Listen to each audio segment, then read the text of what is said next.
Notícias aqui da igreja na Alemanha, ou se é que ainda é uma igreja, né, ou aquilo que se chama igreja na Alemanha.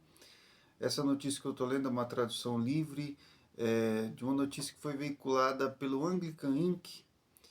E começa assim: uma das maiores filiais da igreja protestante alemã defendeu uma pastora depois que ela abençoou um relacionamento entre 4 homens e chamou a cerimônia de casamento aos olhos de Deus. Bom, então o que aconteceu foi que essa pastora abençoou esse quadrisal, né, esse suposto casamento, e recebeu bastante críticas por isso, e a igreja veio em defesa dela, veio dizer: não, tá tudo certo, é isso mesmo, ela fez o que tinha que fazer, ou ela não tá tão errada assim, enfim.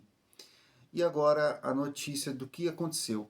O quadrisal participou de um festival de casamentos em Berlim como parte de um programa da igreja que oferecia bênçãos gratuitas para casais que desejavam evitar longas formalidades.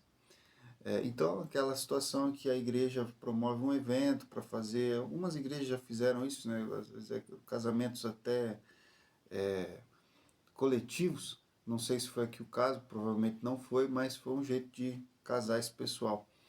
Lena Miller, que é o nome da pastora, de 33 anos, é uma pastora de jovens da região de Berlim e Brandemburgo, da igreja protestante, e disse que o relacionamento consistia de 2 letões, um cidadão tailandês e um quarto homem que ela acreditava ser espanhol. Ela acreditava, ela não tinha certeza. Então, claramente vê que ela não tinha informação completa sobre as pessoas que ela estava abençoando o casamento delas. Era meio que a pessoa chegava lá e tal, e quero casar, então casa aí, põe seu nome aí, vamos fazer a bênção aqui. Também não era uma união civil, tá? Isso aqui era uma bênção religiosa.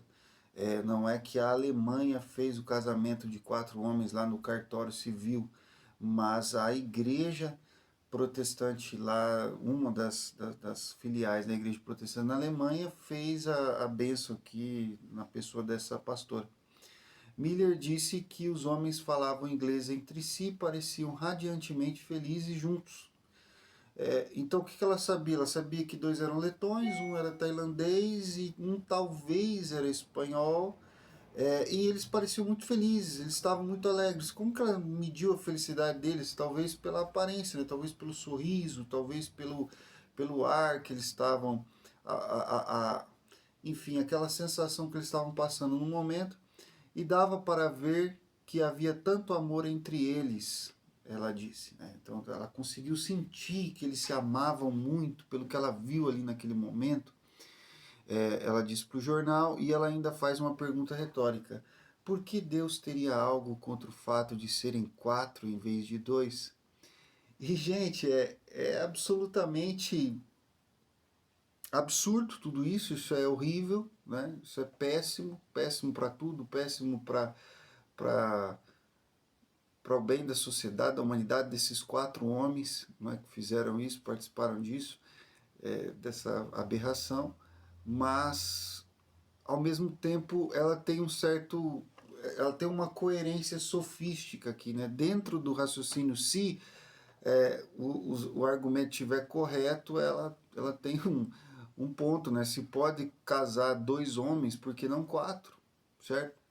O que é que limita? Se eu posso fazer o casamento entre um homem e um homem, ou entre uma mulher e uma mulher, por que eu não posso fazer o casamento entre um homem, um homem e um homem? Ou um homem, um homem, um homem, um homem? 4 homens? Por que não? Né? Não existe logicamente uma razão para você abrir a ideia do casamento para ser, além de ser um homem e uma mulher, ser também um homem e outro homem, e você limitar isso a 2, não faz o menor sentido. Então ela tem uma dentro do sistema dela, que já é um sistema todo falido, todo corrompido, mas dentro da lógica interna funciona isso que ela está falando. Bom, agora, essa notícia obviamente é bastante chocante para os cristãos, não tão chocante assim, porque nós já estamos acostumados a ver absurdos, principalmente coisas que vêm da Europa, com relação a moral. Você já imagina que vai vir alguma coisa muito feia, vai vir alguma coisa muito chata. Via de regra, é isso que você espera do cristianismo da Europa, em geral. Né? Existem, obviamente, igrejas fiéis lá, verdadeiras, pastores fiéis, verdadeiros, na Europa, mas a maioria das notícias que vem de lá são péssimas. Né? Questão de todo tipo de impiedade que é praticada, de maldade e coisas imorais que são praticadas ali. E, no entanto, o que é interessante é o seguinte, você perceber que não é só o argumento dela de que por que Deus iria contra 4 homens? Se eu posso casar 2 homens, por que eu não posso casar 4 homens? E você fala assim, nossa, é um absurdo. Não, a verdade é, casamento é entre um homem e uma mulher unidos perpetuamente com o objetivo de glorificar a Deus na sua vida, de amar um ao outro, cuidar um do outro, ter filhos. Tudo isso faz parte de um casamento verdadeiro, um conceito bíblico de casamento. Mas se você abandona esse conceito bíblico de casamento, certo? Você fala assim, olha, não é necessário que seja um homem e uma mulher, pode ser um homem e outro homem, pode ser uma mulher e outra mulher. E você abandona completamente o conceito bíblico de casamento, não tem por que você manter o número. Fala assim, não, olha, eu posso fazer o casamento entre um homem e um homem, é a questão qualitativa do casamento, eu alterei. Mas eu não vou alterar a questão do número, eu vou manter 2, porque, né, pô, 3 aí já começa a ficar um negócio meio fora, meio... Então não faz sentido você limitar a 2. Você pode abrir para 3, 4, 5, 6, não tem problema nenhum. Né? Dentro dessa lógica corrompida faz sentido. Agora, veja, foi uma mulher que fez esse casamento. Uma pastora. Uma pastora fez esses casamentos. E se você puxar essa linha de raciocínio, você vai perceber que a mesma forma de interpretar as escrituras que chegou à conclusão de que não tem problema casar 4 homens, é a forma de interpretar as escrituras que chegou à conclusão de que não tem problema uma mulher ser pastora na igreja, ser uma ministra do evangelho. Isso é, obviamente, uma coisa que a maioria das pessoas não para pensar e, no entanto, é real. Nós usamos sistemas de interpretação para ler qualquer texto. E quando a gente vai ler a Bíblia, nós também usamos sistemas de interpretação, aquilo que a gente chama de hermenêutica. Existe uma hermenêutica que você usa para ler a Bíblia. E essa hermenêutica vai determinar, em certa medida, quais as conclusões que você vai ter a respeito daquilo que você está lendo. Então, por exemplo, se você fala assim, olha, a minha hermenêutica das escrituras, ela se baseia em aceitar o que está escrito dentro do seu significado natural, entendendo o seu contexto e aplicando para a nossa vida hoje. Isso vai determinar certos resultados da sua interpretação. Se você pegar e falar assim, não, olha, eu interpreto a Bíblia de uma maneira mais alegórica, mais simbólica, menos apegada ao significado das palavras em si, dentro do seu contexto específico, e mais procurando o significado superior, ou invisível, ou interno, ou camadas mais profundas de significado, enfim, isso também vai determinar certas conclusões que você vai chegar no texto. E se você tem pressuposições a respeito do texto bíblico, quando você vai ler, aquelas pressuposições, elas se inserem dentro do texto e não deixam você ver o que está escrito. Então, por exemplo, se você tem uma pressuposição de que Deus não existe, tudo que existe é matéria, tudo que existe é simplesmente matéria e energia, não existe um ser pessoal e espiritual por trás de tudo isso, ou acima de tudo isso, você vai ler as escrituras e vai chegar a conclusões diferentes. Você não vai ler a história, por exemplo, de Israel atravessando o Mar Vermelho e chegar à conclusão de que eles estavam ali e um ser supremo, sobrenatural, invisível, onipotente fez com que as águas desafiassem as regras da gravidade, as leis da gravidade, e o povo conseguiu atravessar pelo mar em seco, com dois montões de água, um de cada lado. Você não vai chegar a essa conclusão. Você vai, talvez, ou dizer que essa história foi inventada, ou você vai dizer que... Você vai tentar achar uma outra explicação, uma explicação mais naturalística para aquilo que está acontecendo, certo? Para aquilo que você está lendo. Então, você vê exemplos disso quando vai falar da ressurreição de Cristo. A pessoa já tem uma cosmovisão anticristã contra aquilo que o texto diz claramente. Então ela vai trazer interpretações novas. Ela vai chegar a significados bastante inexplicáveis se você leva em consideração o texto. Se você lê o texto bíblico falando da ressurreição de Cristo, o que você entende? Que Cristo morreu, foi sepultado e ao terceiro dia ele ressuscitou. No domingo de manhã ele ressuscitou. E foi visto pelos seus discípulos, foi visto primeiro pelas mulheres, depois pelos homens, chegou a ser visto por mais de 500 pessoas ao mesmo tempo, subiu ao céu, ficou 40 dias na terra, depois subiu ao céu. É isso que você vai entender, que ele ressuscitou em corpo, né, que ele foi tocado, que ele comeu, que ele bebeu, e você vai, com os discípulos depois da ressurreição, né, e você vai acreditar naquilo, porque você está lendo o texto. Se você tem um pressuposto de que o que o texto está falando é verdade, e você vai tomar em consideração a interpretação natural daquele texto, então você vai chegar a essa conclusão. Agora, se você tiver a ideia de que não, mortos não ressuscitam, o que aconteceu ali foi alguma outra coisa, então você vai chegar a uma outra explicação. E aí chegam essas interpretações, essas teorias. Ah, foi o irmão gêmeo, foi. Na verdade, ele não morreu, parecia que ele morreu, mas ele estava vivo ainda. Ou, como alguns chegam ao ponto de dizer, não, não foi ele que foi crucificado, foi alguém parecido com ele. Ou então, não, ele não ressuscitou, os discípulos tiveram uma ilusão, eles tiveram uma fantasia de que ele tinha ressuscitado. Ou eles mentiram porque eles queriam que as pessoas continuassem seguindo eles, ou eles interpretaram a ressurreição de uma forma espiritual e depois, gerações depois, vieram com a ideia de uma interpretação literal e física. Você chega a conclusões não baseadas no texto, mas por causa das limitações que a sua hermenêutica e a cosmovisão que fundamenta aquela hermenêutica te obrigam a chegar. E a mesma coisa acontece com os textos bíblicos que falam do pastorado feminino. A Bíblia claramente proíbe a mulher de ser pastora. Você tem textos claríssimos. Você tem, por exemplo, 1 Timóteo 2,12 ou 1 Coríntios 14, versículo 34 e 35.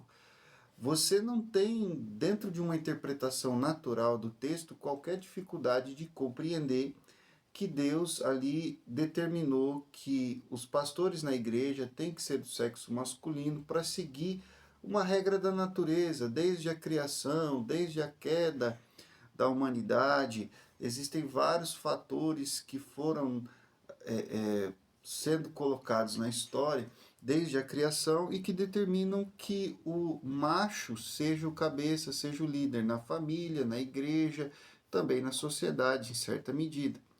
Então, existe espaço para o trabalho da mulher, com certeza, na Bíblia também tem muitos textos que falam sobre o trabalho da mulher, mas existe uma limitação, existem coisas que cabem ao homem, coisas que cabem à mulher, tanto do ponto de vista natural, biológico, como, por exemplo, dentro de uma relação sexual, é a mulher que engravida, não é o homem, certo? É uma limitação. A mulher pode fazer algo que o homem não pode. É a mulher que amamenta, não é o homem. Enfim, e você tem essas diferenças não são só físicas ou biológicas, mas elas também são de posição ou de função do que Deus quer que cada um faça.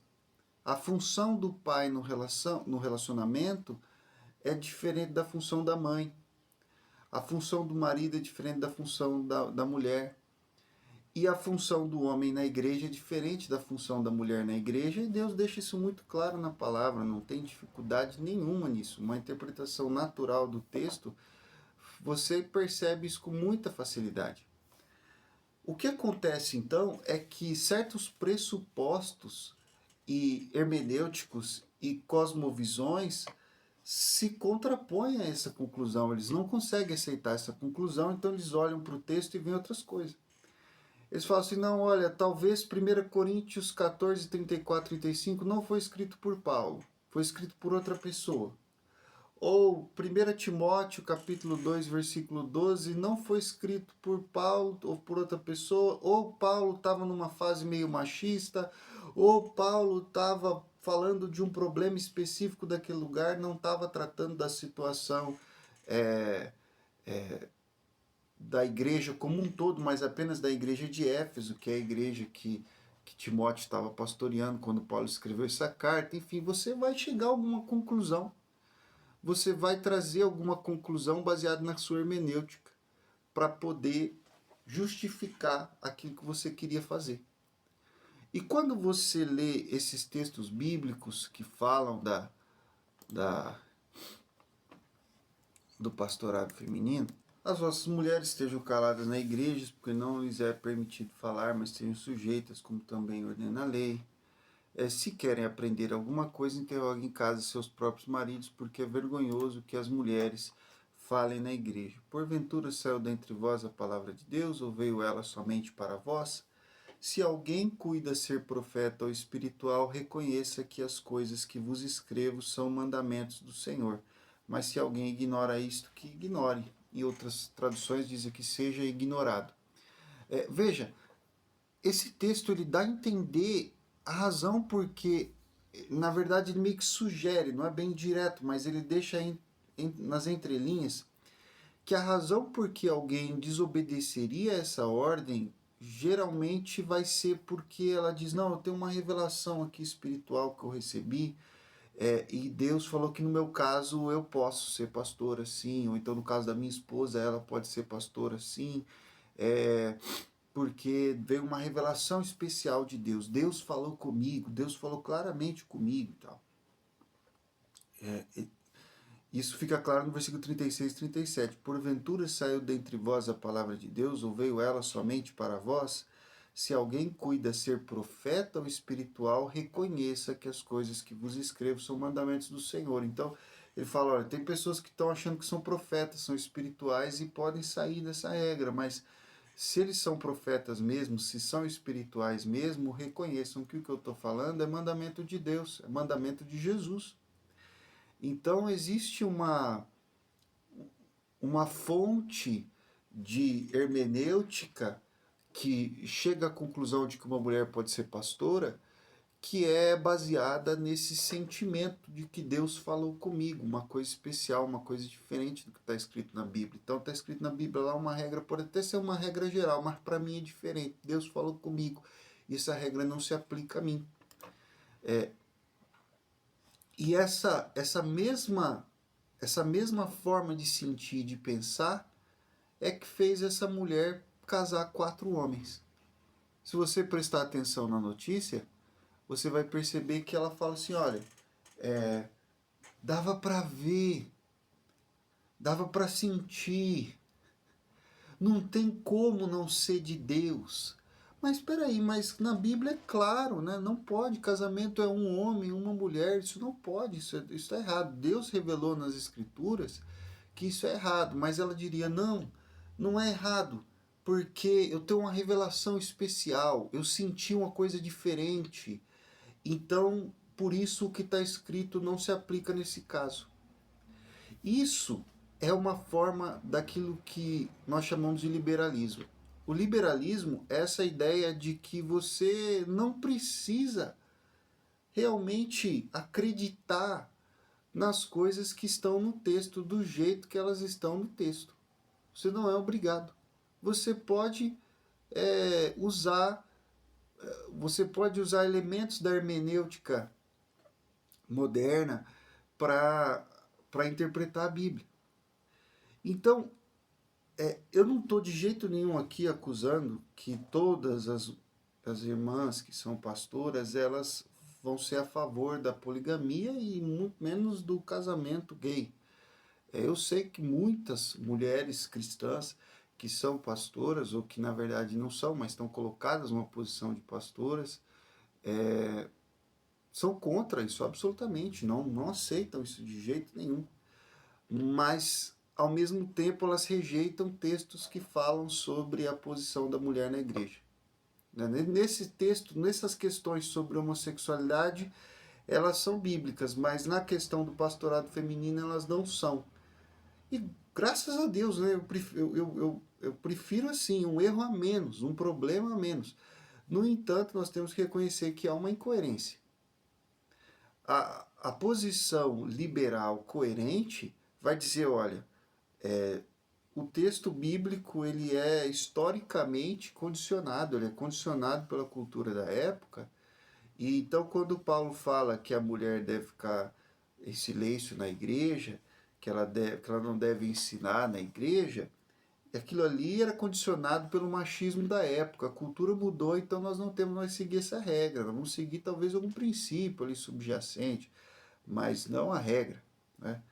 E eles vão aplicar o mesmo critério na questão do homossexualismo. Vão falar assim, olha, aqui quando Paulo fala que os sodomitas não herdarão o reino dos céus, ele está condicionado pela cultura da época. Então você tem que entender a cultura. Na época era assim, tal, tal, tal. Os judeus pensavam assim, então Paulo pensava assim. Hoje mudou. Hoje a sociedade está evoluída, nós entendemos de uma forma diferente. Então, nós não aplicamos, mas nós tiramos algum princípio daquilo ali, mas não aplicamos a regra mais. O texto não tem que ser aplicado de uma forma tão literal, tão enrijecida, né? Tão dura assim. Não, você pode ter uma maleabilidade ali na cultura e entender esse texto de uma maneira mais maleável, né? Enfim, essa seria uma posição consistente dentro do liberalismo. É claro que ela não é consistente dentro da realidade. No mundo real, ela não funciona, ela continuaria sendo falsa, mas ela seria inteirinha falsa. Agora, o que nós temos hoje é muitos irmãos que são liberais em alguns pontos, certo? Em que eles se sentem à vontade em ser liberais, porque eles talvez acham que receberam uma revelação especial de Deus. Em outros pontos, eles já são mais conservadores, porque eles não sentem essa paz. Mas veja, não é o texto em si que é o fator limitador dessa interpretação. O texto em si é secundário, porque o texto não foi suficiente para impedir eles de acreditarem no pastorado feminino. O texto não foi suficiente para impedir esses irmãos de ordenarem suas esposas ou essas irmãs de aceitarem a ordenação pastoral, porque o texto não é a questão final. A questão final é o que eu senti no meu coração. E no meu coração eu senti que Deus está comigo. Então, independente do que o texto diz, eu acredito que Deus está comigo, né, nesse ponto. Mas nesse outro ponto aqui, eu não senti essa paz, eu não senti essa calma para fazer isso. Então, bom, nesse caso nós vamos aplicar a letra da palavra aqui, né? Tá dizendo assim, então tá errado. Veja, isso é incoerente. Isso é incoerente. Eu acho que você está certo, se você pensa assim, você está correto. Realmente, a Bíblia diz que o homossexualismo é pecado, não deve ser praticado, não deve ser ensinado, não deve ser de maneira nenhuma encorajado. Não vamos também maltratar ninguém, não vamos perseguir ninguém, mas também não vamos nos submeter às ordens de ninguém. Tá? Isso é uma coisa. A outra coisa é você falar assim, bom, mas é por causa do texto bíblico, não é? É porque o texto é a palavra de Deus, é porque a Bíblia é a palavra de Deus, então nós temos que obedecer as Escrituras, fazer o que elas mandam, tá? Se isso é verdade, então vamos seguir a Bíblia também nessa outra parte que é o pastorado feminino. A Bíblia não aceita isso, Deus claramente proibiu isso em vários textos, então vamos obedecer, vamos fazer a vontade do Senhor. E aí nós vamos ser coerentes e vamos ser bíblicos. e vamos ser cristãos. E vamos estar naquela linhagem de cristãos que vem desde o apóstolo Paulo, o apóstolo Pedro, de Jesus Cristo, dos profetas, enfim, e tudo que a gente vê na Bíblia, que é a revelação de Deus para nos ensinar como nós devemos viver e como nós vamos viver para agradá-lo e para glorificá-lo, inclusive na igreja, especialmente na igreja.